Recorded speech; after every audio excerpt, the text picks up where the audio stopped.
Yo, what's going on, YouTube, and welcome back to Goal Line Hockey. It's your boy Kevin Forte, and we got to take a look today at the Montreal Canadiens.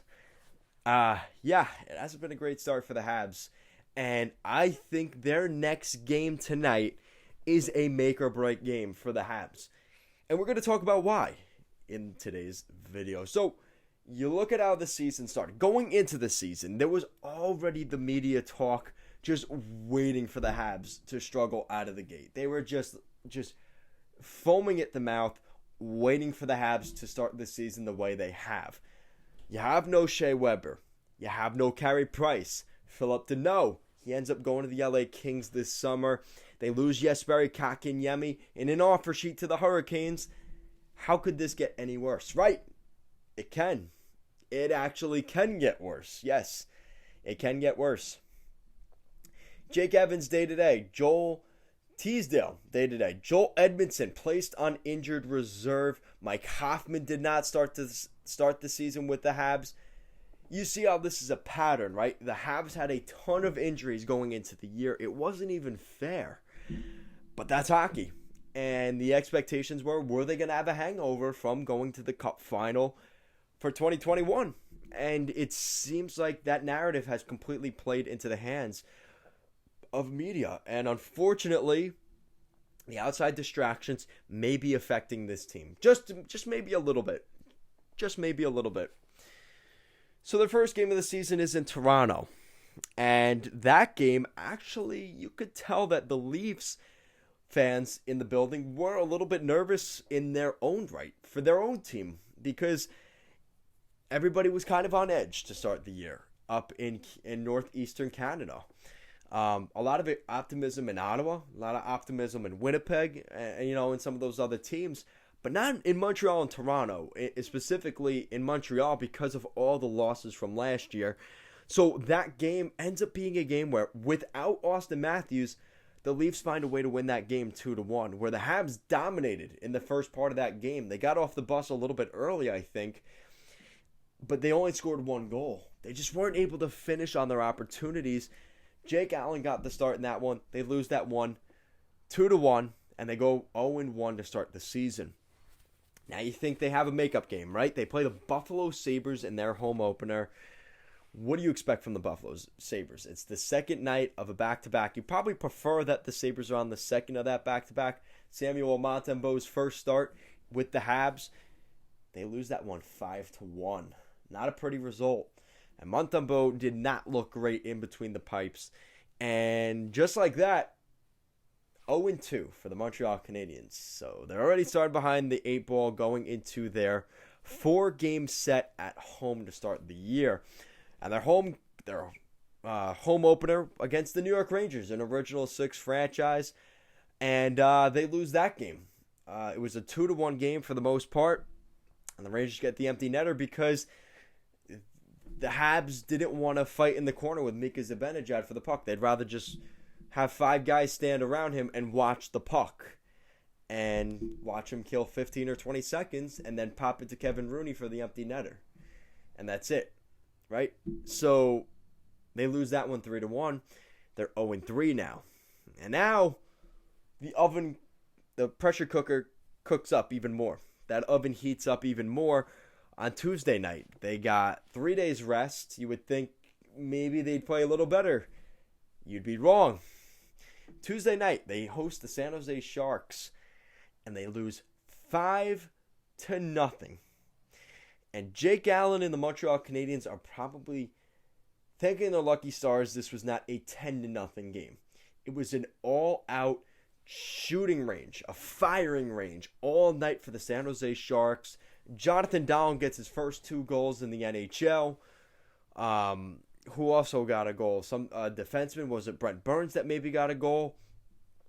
It was just an ugly game.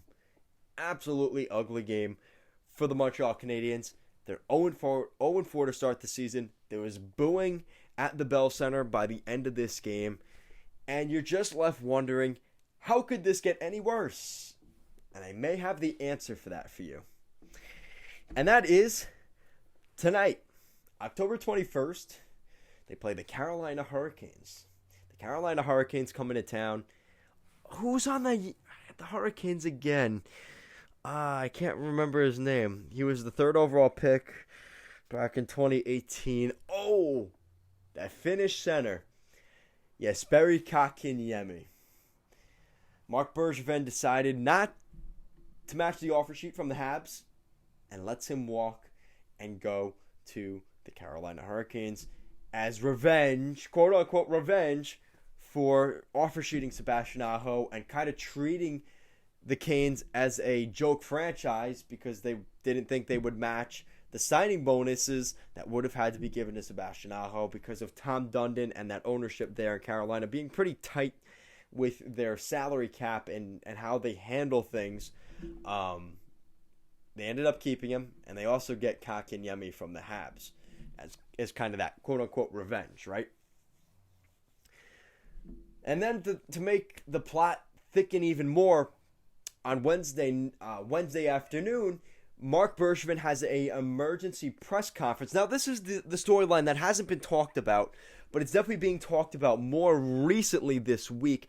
And it has to do with the Los Angeles Kings, actually. So, the Los Angeles Kings, there are rumors that we may actually see something where Marc Bergevin does not want to re-sign with the Montreal Canadiens as the Habs GM, and he may be looking at an opportunity on the West Coast with the Los Angeles Kings. Luc Robitaille is in the final year of his deal as general manager of the Los Angeles Kings.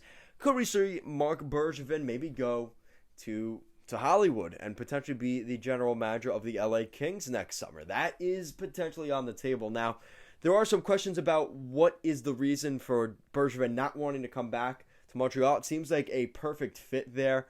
Obviously, he has that French connection as well as his ties to the city, the success they just had last season. Now, there are some rumors out there that it does have to do with money, which I'm not really sure why that would be on there. Maybe that's more of a ploy by Bergevin to make the Molsons pay up that money. Because I think the narrative changed a little bit when the New York Rangers' new general manager, Chris Drury, got his massive contract. It kind of changed the market for general managers and what they're worth. And that may be part of the reason why there's a little bit of a stalling of that situation. Now, Bergevin came out the other yesterday, and kind of said, listen, I don't want to talk about my contract anymore. The media shouldn't be talking about my contract anymore. It doesn't mean anything. It shouldn't affect our team. But if you're having an emergency press conference on that, then obviously there's something to that when your team is 0-4 to start this season, right? It's not really matching up, right? So for the Habs, now the next question is, like, what do you do in terms of a personnel decision? Because obviously you can't. It's not like anybody's coming back from injury that's going to all of a sudden magically change this team. Shea Weber also in that press conference announced he will miss the entirety of this season practically. We're not going to see a real return anytime soon for Shea Weber. We didn't get much on the Carey Price situation. I assume that's going to last a couple of months. It's not going to be a quick fix either. So this is the team for the Montreal Canadiens for the 2021-2022 NHL season, and I just wonder if they're gonna have somebody step up in that room and kind of have that leadership, because usually it would be Shea Weber or Carey Price that kind of just goes out there and does that and kind of sets that tempo and momentum. But they don't really have that guy, and I would like to think it could be a guy like Brendan Gallagher or a Christian Dvorak or David Savard, but none of those guys have really done that, and I think that's part of the problem here for the Habs.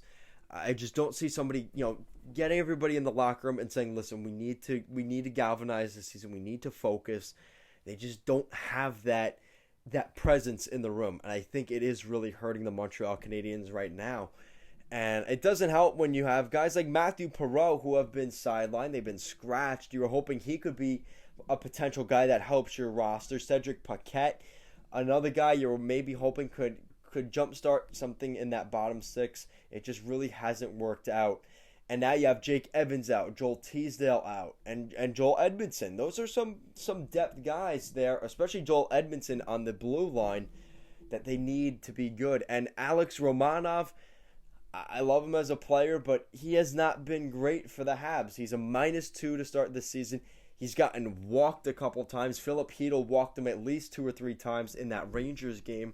So there is just some overall genuine concern for this team. And their top point producers are Brett Kulak and Jonathan Drouin, who in 4 games lead the team with 2 points. You got 2 assists for Brett Kulak and 2 goals for Drouin, and that's it.